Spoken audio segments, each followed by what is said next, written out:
Class 3 हम already कर चुके हैं, आज क्लास 4 है। इसमें हम करने वाले हैं कि अ नंबर ऑफ हो तो क्या होगा, द नंबर ऑफ हो तो क्या होगा, या मैनी, अ मैनी, इन सब में क्या डिफरेंस है। देखिए यहाँ पे हमें सब्जेक्ट के साथ वर्ब को एग्री करना है, तो उसके लिए हमें सब्जेक्ट को समझना होता है कि अगर हमारा सब्जेक्ट सिंगुलर है तो वर्ब सिंगुलर रहनी चाहिए, ठीक है, और अगर हमारा सब्जेक्ट प्लूरल है तो वर्ब प्लूरल रहनी चाहिए। तो इतना तो हमें समझ में आ जाता है, लेकिन हमें ये समझ में नहीं आता है कि हमारा सब्जेक्ट सिंगुलर है या प्लूरल, इसे क्या कंसिडर करना चाहिए। तो देखो यहाँ है अ नंबर ऑफ बुक्स, यानी अ नंबर ऑफ।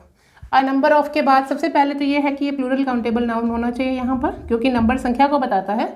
तो अ नंबर ऑफ बुक्स, अब यहाँ पे हमारे पास एक सिंगुलर है, एक प्लूरल वर्ब है।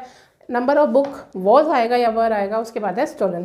तो जब भी हमारे पास a number of, a large number of, ठीक है, अ लार्ज नंबर ऑफ भी हो सकता था इसकी जगह पर, अ ग्रेट नंबर ऑफ, अगर ये दिया हुआ हो, आर्टिकल अ लगा हुआ है यहाँ पर, अ ग्रेट नंबर ऑफ, तो इसका मतलब होता है मैनी। इसका मतलब मैनी से कंसिडर कर सकते हैं हम, यानी मैनी। अगर हम मैनी के हिसाब से चलते हैं तो देखिए यहाँ पर हमारी वर्ब आनी चाहिए, प्लूरल आनी चाहिए वर्ब। तो ये इसका मतलब हुआ a number of books were stolen. तो हम इसको यूँ कह सकते हैं कि many books were stolen. Next देखो अ नंबर ऑफ या फिर अ लार्ज नंबर ऑफ, दोनों में से ऑब्लिक लगा हुआ है, कोई एक की बात हो रही है। अ लार्ज नंबर ऑफ स्टूडेंट्स, यहाँ फिर काउंटेबल नाउन है, प्लूरल काउंटेबल नाउन, ठीक है, ये भी प्लूरल काउंटेबल नाउन है। अब यहाँ फिर वही है, अ नंबर ऑफ के according a large number of होगा हमारा, तो यहाँ पे हमारा आ जाएगा पर, क्योंकि ये मैनी को बहुत सारे को बताता है। अब यहाँ पे देखिए कि आर्टिकल चेंज हो गया है, the number of. The number of एक निश्चित संख्या को बताता है। द नंबर ऑफ का मतलब होता है a certain number. The number of मतलब a certain number. Certain number का मतलब हो गया निश्चित संख्या, थोड़े से को बताती है। यानी द नंबर ऑफ बुक्स, जो इसकी संख्या है वो कितनी है, the number of books in the bag was या वर। सबसे पहले हमें ये करना है कि जब यहाँ पे निश्चित संख्या की बात हो रही है, यानी ये जो संख्या है वो कितनी है, वो 6 है, ठीक है। तो the number of books in the bag was. अब इतना ध्यान रखना है हमें कि जब आर्टिकल एक के साथ आ रहा था तो वो मैनी को रिप्रेजेंट कर रहा था, और जब वो द के साथ आ रहा है तो वो किसी एक सर्टेन नंबर को बता रहा है, राइट। तो यहाँ आ जाएगा the number of books in the bag was 6। फिर अगेन वही है, the number of students in 6th class is या आर ओनली 20। द आ रहा है हमारा, उसके अकॉर्डिंग आपके पास आ जाएगा इज़, वहाँ 20 है। अब देखिए यहाँ तो हमें दिया हुआ है, हमें पता है कि आर्टिकल लगा है, द लगा है, तो हमने उसके अकॉर्डिंग वर्ब फिल कर दी है। अगर हमारे पास इसे फिल करना होता कि द नंबर ऑफ फिल करना है या अ नंबर ऑफ फिल करना है, तब भी हमारी वो वर्ब जो है काफ़ी हेल्प कर सकती है। अगर वहाँ पे प्लूरल वर्ब लगी है तो आप अ नंबर ऑफ चूज़ करेंगे, अगर वहाँ पर अगर सिंगुलर वर्ब लगी है तो आप द नंबर ऑफ चूज़ करेंगे। अब है द अमाउंट ऑफ। अब दोनों में डिफरेंस देखिए, जब नंबर होता है तो हमारे जो हमारे नाउन होते हैं वो होते हैं प्लूरल काउंटेबल नाउन। इसके बाद हमारे पास होता है अनकाउंटेबल नाउन, ठीक है। अनकाउंटेबल नाउन जैसे गिना नहीं जा सकता, अभी मनी है, मनी को आप काउंट नहीं कर सकते हो। आप रुपीज़ काउंट कर सकते हो, ठीक है, आप पैसे काउंट कर सकते हो। आप मनी मतलब होता है धन, देखिए धन में तो आपकी सारी प्रॉपर्टी आ जाती है, उसे आप काउंट नहीं कर सकते हो। लेकिन अगर रुपीज़ और पैसों की बात की जाए, कॉइन्स की बात की जाए, देन यू कैन काउंट। तो ये अमाउंट ऑफ का मतलब होता है क्वांटिटी, ठीक है। अमाउंट हो या यहाँ पर आपके पास क्वांटिटी लिखा हुआ आ जाए, अमाउंट ऑफ या फिर क्वांटिटी ऑफ। क्वांटिटी का मतलब क्या होता है, मात्रा बताना, अमाउंट मतलब मात्रा, ठीक है। तो जब आपके पास ये आ जाए तो अनकाउंटेबल नाउन चाहे कोई भी हो, उसके साथ आपको हमेशा वर्ब सिंगुलर ही फिल करनी होगी। अनकाउंटेबल नाउन के साथ आप क्या करेंगे, सिंगुलर वर्ब फिल करेंगे, जो भी अनकाउंटेबल रहेगा। जैसे कि मान लीजिए टाइम है, टाइम के साथ भी सिंगुलर वर्ब आती है, ठीक है, जैसे टाइम इज़ प्रेशियस, तो इज़ लगाते हैं। टाइम काउंट नहीं होता है, टाइम का भी वैसे ही आप ये इसके सेकेंड्स काउंट कर सकते हैं, मिनट्स काउंट कर सकते हो, आवर्स काउंट कर सकते हो, लेकिन टाइम काउंटेबल नहीं है, ठीक है। तो इसके साथ भी जैसे इज आता है।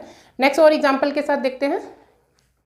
अब देखते हैं कि मैनी होने पे क्या होगा। मैनी अ दिया हुआ है, मच दिया हुआ है, तो इनका क्या मतलब होता है और इनके साथ कौन सी वर्ब आएगी। देखो मैनी अ बॉय, यहाँ पे देखो मैनी के साथ यहाँ पर अ दिया हुआ है, यानी हमारा पहला तो ये है कि मैनी के साथ अगर अ दिया हुआ है तो यह जो हमारा जो नाउन होगा that will be singular noun, ठीक है। ये सिंगुलर काउंटेबल नाउन रहेगा।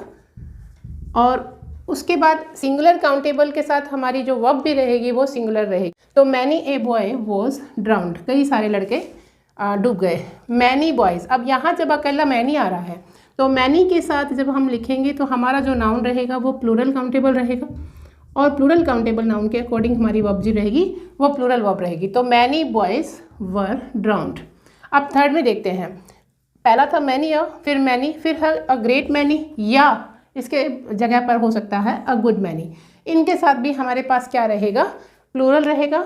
और देखिए मैनी जो है वो काउंटेबल को ही बताता है कितना, तो यहाँ पर भी हमारे पास क्या आ जाएगी, प्लूरल वर्ब आएगी।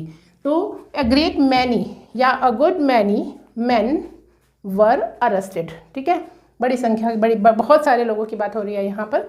अब ये जो मच आया है, मच के बाद हमेशा क्या रहेगा, अनकाउंटेबल नाउन रहेगा। मच जो है वो क्वांटिटी बताता है, ठीक है, कि कितनी मात्रा, इसे अनकाउंटेबल के साथ यूज़ किया जाता है। मैनी जो है वो काउंटेबल के लिए यूज़ किया जाता है। जैसे अगर हमें क्वेश्चन बनाना हो तो हाउ मैनी या हाउ मच से, तो दोनों में यही डिफरेंस रहता है कि हाउ मैनी के बाद हम काउंटेबल नाउन लगाते हैं और हाउ मच के बाद हम अनकाउंटेबल नाउन का यूज़ करते हैं। तो मच मिल्क अब डेफिनेटली अनकाउंटेबल है, जैसा कि मैंने पहली स्लाइड में भी बताया था कि जहाँ भी अनकाउंटेबल नाउन आएगा वहाँ पर हमें वर्ब जो है वो सिंगुलर यूज़ करनी है। Much milk was sold today, बहुत सारा दूध बेचा गया आज। अब देखो यहाँ पे देयर का कंसेप्ट भी है, साथ ही साथ ये समझना है हमें। और दूसरा हमें, क्योंकि देयर देयर तो एक इंट्रोडक्टरी होता है, इंट्रोडक्टरी वर्ड है हमारा, इसका रियल सब्जेक्ट जो होता है वो वर्ब के बाद रहता है। जैसे कि ये है मच वाटर, तो ये जो मच है अगेन अनकाउंटेबल के साथ आया वाटर, और अनकाउंटेबल के साथ ही आता है, उसी के अकॉर्डिंग हमें यहाँ पे वर्ब फिल करनी होती है, तो वो हमारा आ जाएगा is. There is much water in the river, नदी में पानी बहुत सारा था, बहुत सारा है। अब नेक्स्ट देखिए मच नॉइज़। अब नॉइज़ भी अनकाउंटेबल है, इसे काउंट नहीं किया जा सकता है। मच नॉइज़ इज़, यहाँ हमने इज़ फिल कर रखा है, तो इज़ और आर होता तो यहाँ पर इज़ ही आता। तो much noise is being made, बहुत सारा शोर हो रहा है, ठीक है। सेवरल सिटीज़, अब सेवरल का मतलब भी होता है कई, ये मैनी से कम होता है, 3 से ज़्यादा होता है, तो मोर देन 3 को आप सेवरल कह सकते हैं।